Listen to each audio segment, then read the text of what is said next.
ایک دن حضرت عمر ابن عبدالعزیز رحمۃ اللہ علیہ کسی جنازے کے ساتھ قبرستان گئے۔ واپسی پر ان کو کافی تاخیر ہو گئی۔ جب وہ بہت دیر سے واپس تشریف لائے تو ان کے مصاحبین اور ان کے دوستوں نے ان سے پوچھا، امیر المومنین آپ اتنی دیر سے واپس کیوں آئے ہیں؟ انہوں نے جواب دیا کہ جب میں میت کو دفنا کر واپس لوٹ رہا تھا تو ایک قبر نے میرے پاؤں روک لیے۔ اس قبر نے مجھے زبان حال سے آواز دے کر کہا، عمر کیا تم جاننا نہیں چاہو گے کہ میں نے تمہارے دوستوں کے ساتھ اور محبوبوں کے ساتھ کیا معاملہ کیا ہے؟ میں نے کہا کہ ہاں بتا، تو نے میرے دوستوں کے ساتھ کیا معاملہ کیا ہے؟ تو اس قبر نے زبان حال سے جواب دیا، عمر میں نے ان کے کفن پھاڑ دیے، ان کے گوشت کو ان کی ہڈیوں سے الگ کر دیا، میں نے ان کی ہتھیلیوں کو ان کے ہاتھوں سے جدا کر دیا، میں نے ان کے بازوؤں کو ان کے شانوں سے الگ کر دیا، ان کے گھٹنوں کو ان کی رانوں سے الگ کر دیا، اور میں نے ان کے جسم کے ہر حصے کو الگ الگ کر کے کیڑے مکوڑوں کے لیے چھوڑ دیا۔ یہ کہہ کر حضرت عمر ابن عبدالعزیز رحمۃ اللہ علیہ رونے لگے اور فرمایا، یقیناً اس دنیا کی زندگی بڑی مختصر ہے، یہاں کی عزت دھوکہ ہے، یہ جتنی تیزی سے آتی ہے اس سے زیادہ تیزی کے ساتھ واپس جاتی ہے، یہ دنیا کی زندگی تمہیں دھوکے میں نہ ڈال دے۔ اللہ تعالیٰ کا فرمان ہے، یا ایھا الناس ان وعد اللہ حق فلا تغرنکم الحیاۃ الدنیا ولا یغرنکم باللہ الغرور۔ اے لوگو، یقیناً اللہ کا وعدہ حق ہے، تمہیں دنیا کی زندگی دھوکے میں نہ ڈال دے، اور وہ دھوکے باز شیطان تمہیں اللہ سے دھوکے میں نہ ڈال دے۔ اے میرے بھائی، ہم اور آپ قبر کو صرف ایک معمولی کھودا ہوا گڑھا سمجھتے ہیں، لیکن یہ کوئی معمولی سا گڑھا نہیں ہے۔ یہ وہ جگہ ہے جہاں نہ کوئی دوست ہے، نہ ساتھی ہے، نہ قصہ گو ہے۔ یہ وہ جگہ ہے جہاں پر بڑے بڑے حکما اور دانشوران بھی آتے ہیں، اور یہی وہ جگہ ہے جہاں پر حقیر فقیر اور ذلیل لوگ بھی آتے ہیں، اور سب وہی ایک کفن اور تھوڑی سی کافور لے کر آتے ہیں۔ یہ وہ عدالت ہے جہاں پوری زندگی کا حساب صرف چند سوالوں میں کر کے فیصلہ سنا دیا جاتا ہے، اور پھر یہ یا تو جنت کا باغ ہے یا پھر جہنم کے گڑھوں میں سے ایک گڑھا۔ اے میرے بھائی، آپ یقین کیجئے کہ آپ دنیا میں جس کے ساتھ ہر وقت رہتے ہیں، جس سے آپ محبت کرتے ہیں، جس کی ہر چیز کو آپ پسند کرتے ہیں، اگر وہ مر جائے اور آپ اس کو دفنائیں اور دفنانے کے 3 دن کے بعد قبر میں اس کی حالت کو دیکھیں تو آپ اس کی حالت کی دہشتناکی اور خوفناکی سے بھاگ کھڑے ہوں، کیونکہ وہاں آپ کو صرف سڑے ہوئے گوشت، اس میں دوڑتے ہوئے کیڑے، بکھری ہوئی ہڈیاں اور بوسیدہ کفن ملیں گے۔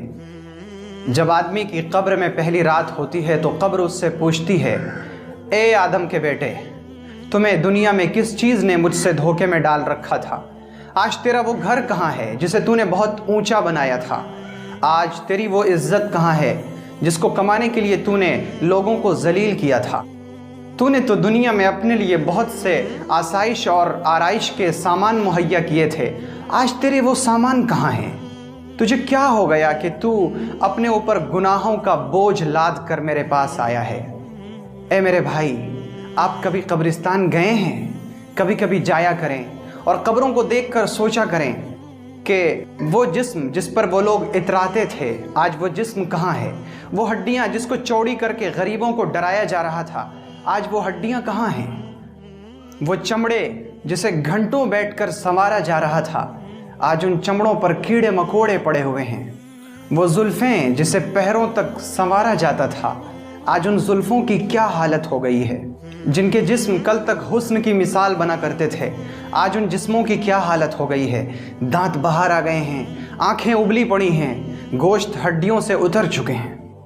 آج ان کا کوئی پرسان حال نہیں ہے۔ آج ان کے خدمتگار کہاں ہیں؟ آج ان کے عالیشان اور بلند مکان کہاں ہیں؟ ان کے عمدہ، باریک اور خوبصورت لباس کہاں ہیں؟ ان کی عمدہ خوشبو کہاں ہے؟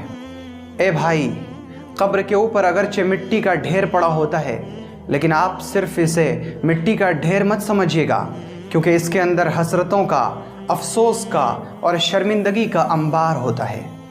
آپ جانتے ہیں قبر میں پہلی رات کیا ہوتا ہے؟ جب بندہ قبر میں جاتا ہے تو اس کے ساتھ قبر کیا معاملہ کرتی ہے؟ آپ ذرا تصور کیجئے، آئیے میرے ساتھ آپ سوچئے۔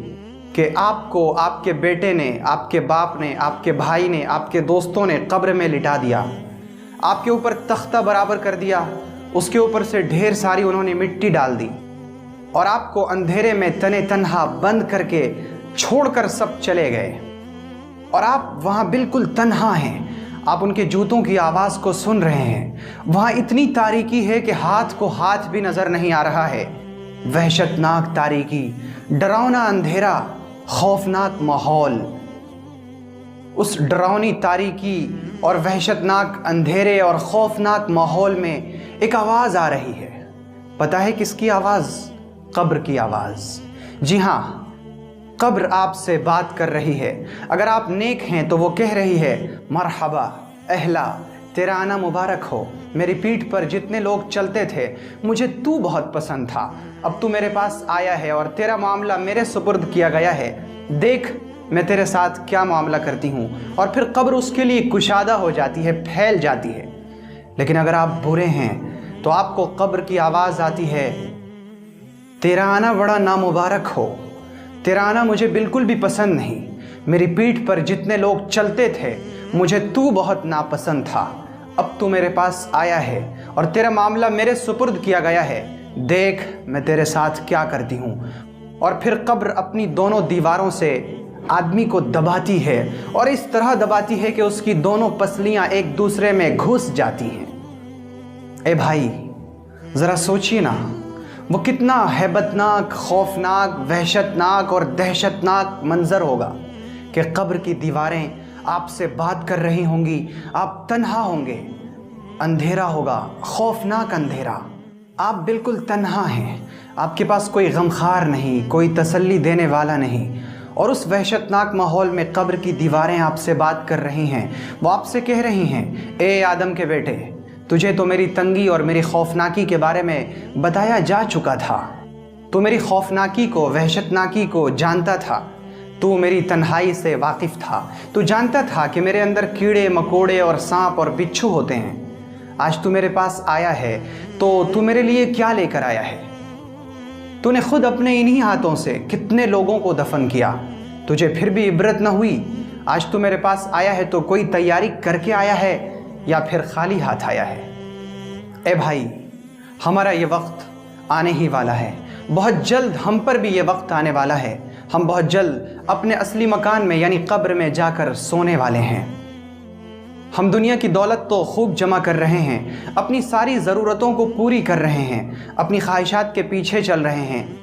لیکن دیکھیے گا کہ کہیں ایسا تو نہیں کہ ہم دنیا کی دولت جمع کرنے کے چکر میں آخرت کی دولت کو تباہ کر رہے ہیں. کہیں ایسا تو نہیں کہ ہم دنیا کے اس گھر کو بنانے میں اپنے آخرت کے گھر کو منہدم کر رہے ہیں. کہیں ایسا تو نہیں کہ اس زندگی کے کاموں میں مشغول ہو کر اس زندگی کو ہم بھول چکے ہیں. کیونکہ بہت جلد ہمیں اور آپ کو سب کو قبر میں جانا ہے. تو دیکھ لیجئے کہ آپ نے وہاں کے لیے کیا تیار کیا ہے, اور کسی وقت تنہائی میں اکیلے میں سوچئے گا کہ آپ نے اور ہم نے اس زندگی کے لیے کیا تیار کیا ہے. میرے بھائی ضرور سوچئے گا. اگر آپ کو یہ ویڈیو پسند آئی ہو تو ویڈیو کو لائک کریں اور شیئر کریں, اور چینل کو سبسکرائب کرنا ہرگز نہ بھولیں.